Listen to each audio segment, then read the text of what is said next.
మన చేతులారా పండించింది తింటే చాలా టేస్ట్‌గా ఉంటుంది గదా! ఇంతకి నేను ఈ విషయం ఎందుకు చెప్తున్నానో తెలుసా? నేనేదో పంట పండించానని కాదు. మా చెట్టుకైతే ఒకే ఒక వంకాయ కాసింది.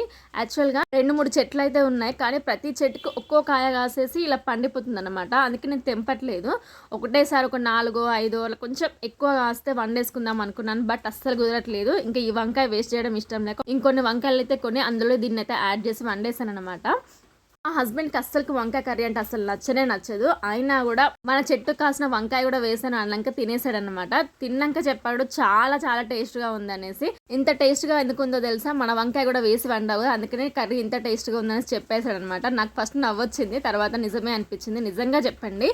మన చేతులారా పండించుకునేది తిన్నామనుకోండి చాలా టేస్ట్‌గా ఉంటుంది. ఎలాంటి మందులు వేయకుండా న్యాచురల్‌గా చేస్తాంగా అందుకనేమో. కాకపోతే మాకు కొంచెం డిసప్పాయింట్ ఏంటంటే 4, 5 చెట్లు ఉన్నాయి గానీ ఒకటే ఒక వంకాయ కాసింది. ఇంకెక్కువ కాస్తే ఇంకా బాగుండనిపించింది.